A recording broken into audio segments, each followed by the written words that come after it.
Voltei aqui, consegui abrir o programa de novo. E vamos lá. Então, a questão que a gente estava era da barra de cobre. E ele disse que a barra estava na temperatura de 24 graus Celsius. Então essa é a temperatura inicial da barra. 24 graus Celsius. E ele quer saber qual a temperatura que a barra vai chegar para que ela diminua o comprimento 1 milímetro.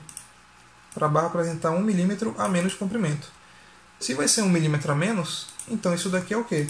A dilatação que ela vai sofrer. Temperatura não sabemos. Então 1 milímetro a menos vai ser o ΔL. E se é a menos, ele já está indicando que vai diminuir. Por isso a dilatação vai ser negativa. Então menos 1 milímetro. E a gente já viu na aula que a dilatação negativa quer dizer o quê? Que ele contraiu. Isso acontece quando a temperatura diminui. Então por isso a gente já percebe que a temperatura final aqui vai ser menor do que 24 graus Celsius. Certo? Mas vamos ver qual que é.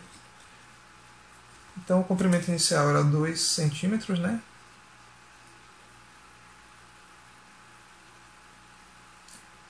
Aliás, essa daqui ela tem um erro. Eu fiz antes e já vi que tinha um erro. Que não é nem 2 centímetros. Deixa eu corrigir aqui. É 2 metros. Porque se fosse fazer com 2 centímetros ia dar errado. Viu? Então tem que tomar cuidado com isso também. Às vezes o livro escreve errado alguma coisa. Então o comprimento inicial vai ser 2 metros.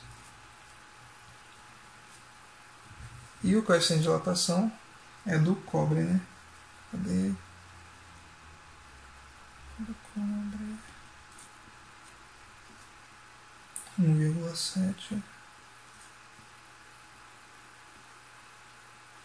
vezes 10 menos 5.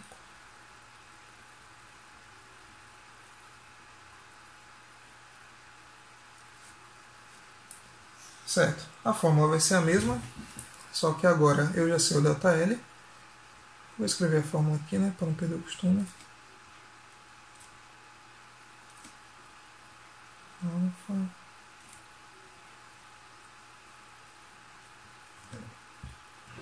Então, ΔL é menos 1. Comprimento inicial. Aqui a gente tem que tomar cuidado. Por quê? O comprimento inicial está em metros. E o ΔL em milímetros. Então, eu preciso transformar um dos dois. Eu posso transformar qualquer um dos dois. O que importa é que fique igual. E é mais fácil transformar aqui os metros. Porque aí, se eu fosse transformar um milímetro, ia ficar decimal. Então, 2 metros. 1 metro são 1000 milímetros. 2 metros, 2000 milímetros. Opa. Então, aqui o L0, 2000.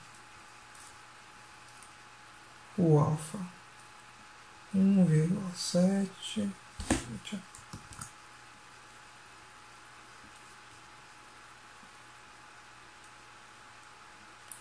Menos 5.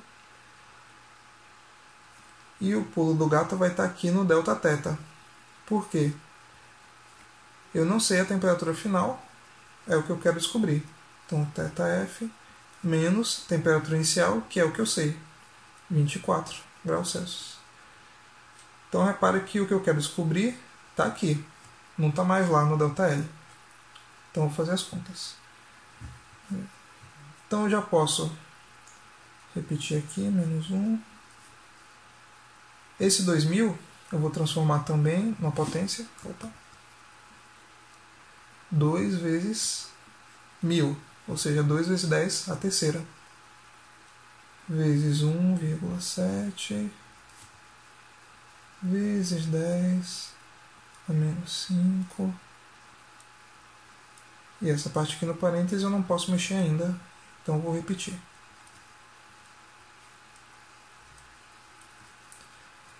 Eu posso multiplicar o 2 vezes 1,7.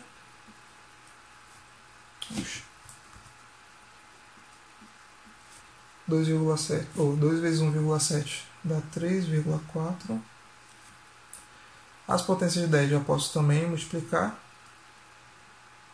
Conserva a base 10. 3 menos 5 menos 2. Esse pedaço aqui continua.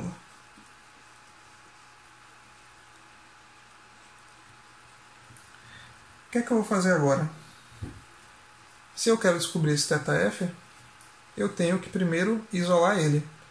Então eu vou tirar todo esse pedaço aqui, que está fora do parêntese, e vou passar para o outro lado. E aí, como a gente já viu, se está multiplicando, a gente vai passar para o outro lado no denominador. Então, menos 1 que estava lá em cima continua. E todo esse pedaço aqui vai para o denominador. Vai ser dividido. Então, 3,4 vezes 10 a menos 2. Então, isso é igual ao que eu tinha aqui no parêntese. θf menos 24. Então, aqui eu só tenho um número. Eu já posso fazer essa conta. Então, vou fazer errado aqui.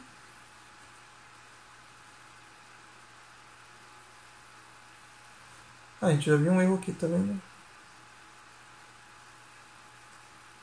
Não, peraí. Ah, não, tá certo.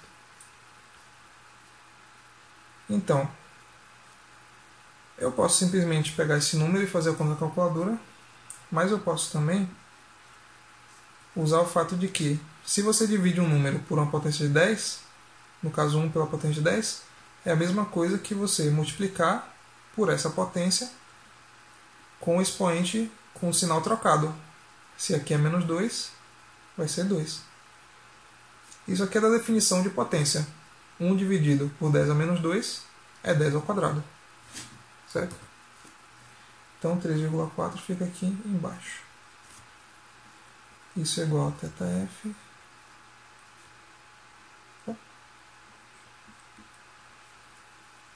Ixi, Maria, tá falhando aqui essa caneta.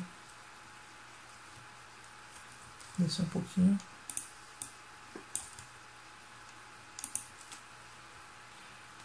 Então agora o que é que eu tenho? 10 ao quadrado é 100. Então isso aqui é menos 100 dividido por 3,4. Que o valor, ele dá, cadê aqui a pesca? Isso dá menos 29,41. Então isso é igual a θf 24. Então agora já está quase terminando. Eu tenho um valor, eu tenho a incógnita que eu quero descobrir e outro valor. Então, para isolar o θf, eu vou pegar esse menos 24 e passar para o outro lado. Só que como ele está negativo, está subtraindo, ele vai passar para lá positivo, somando. Então, menos 29,41 mais 24 é igual ao θf. Então, fazendo essa conta aqui, eu vou encontrar menos 5,4. É o θf. Que eu posso simplesmente inverter, né? θf igual a menos 5,4. Ou seja, nessa temperatura, essa barra de cobre vai ter contraído até diminuir 1 milímetro. Então repare que ele estava em 24 graus Celsius e ele teve que descer até menos 5,4 para diminuir só 1 milímetro. Para vocês verem como a dilatação é uma coisa sutil. Certo? Então o que é que a gente viu nessa questão? A fórmula usada foi a mesma, só que em vez de pedir o ΔL direto, ele pediu o θf. Então a gente teve que fazer um pouco mais de contas, mas a ideia é a mesma. Certo? Vamos à próxima. Essa daqui é uma teórica também, e ela é bem no estilo do Enem. Vocês veem aqui esse texto grandão, mas ela não é difícil, nem é de cálculo na verdade. Então vamos lá. Embora seja comum as pessoas fazerem referência ao ferro e ao aço como se fosse o mesmo produto, isso não é verdade. São coisas diferentes. O aço é uma liga metálica, ou seja, uma mistura de diferentes metais. composta essencialmente de ferro e carbono. Nessa composição, a quantidade de carbono vai de 0,008 até 2,11. Então ele está trazendo conhecimentos novos, que no meio de uma prova, por exemplo, talvez você não queira muito saber, mas está aí, né? Às vezes precisa ler o texto, às vezes não. Então podemos destacar dois processos, ferro fundido, depois o ferro fundido transformando em aço, tal, outro processo é fundir sucata de ferro, tal, e depois transformar em aço. Aqui eu já adianto que esse texto não vai influir em nada na questão. Então vamos passar aqui rapidinho. E aqui é a parte que interessa. Para montar um objeto quadrado, o metalúrgico uniu barras de metal retas, ou seja, barras retas mesmo, e de mesmo comprimento. Isso aqui vai ser importante. E manteve um ângulo reto, em ângulo reto, os 4 ângulos internos formados entre elas. Ou seja, pegou 4 barras e formou um quadrado com elas. E aí ele disse que uma das barras é de aço, e o coeficiente de dilatação linear foi dado aqui, e as outras 3 barras são de alumínio, e o coeficiente de dilatação já vai ser outro. Se esse sistema for aquecido, de forma que as 4 barras sejam submetidas à mesma variação de temperatura, depois do aquecimento, o objeto deverá ter a forma de... Então vamos entender o que está acontecendo. E desenhar aqui também. Ele fez um quadrado, colocar aqui a linha, com as barras. Deixa eu tentar selecionar isso aqui. Então ele pegou 4 barras de mesmo comprimento, só que uma delas era de um material diferente. Deixa eu ver se eu posso virar isso aqui. Posso? Não, não posso. Vamos estar soltando então. Então vou botar aqui mais ou menos igual. Então essas são as 3 barras de alumínio. São as 3 barras iguais. Só que uma dessas barras era de aço. Então deixa eu desenhar aqui de cor diferente. Não ficou muito diferente. Vermelho.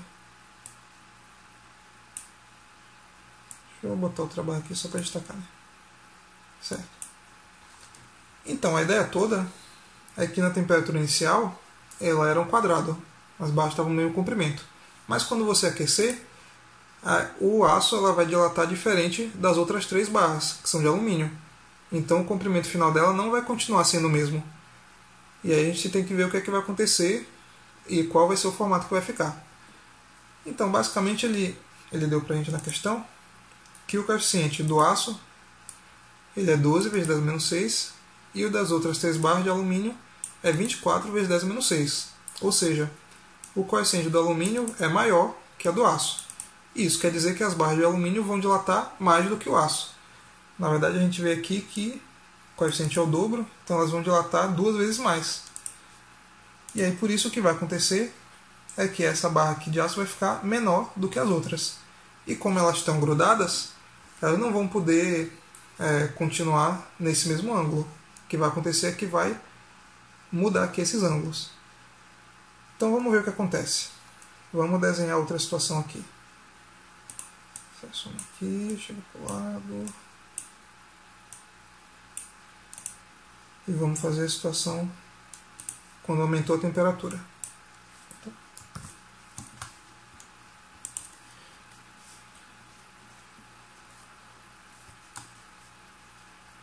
Eu vou pegar só...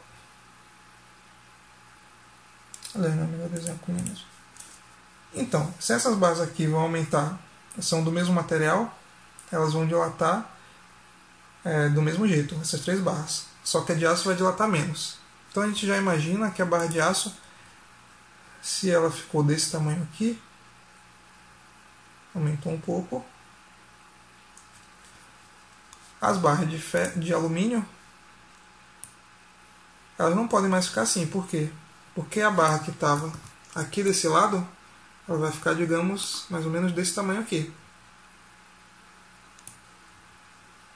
Certo? Bem exagerado. Então essa barra daqui é de aço, ficou desse tamanho, aumentou um pouco. Essa aqui do outro lado aumentou bem mais. Vou botar ela um pouquinho mais para cima. E aí a questão vai ser também as outras barras aqui do lado. Elas também vão ter aumentado. Então posso até botar aqui mais longe. E como elas estão grudadas, elas vão ficar assim. É o único jeito de aumentarem e continuarem juntas. Essa assim e essa outra aqui.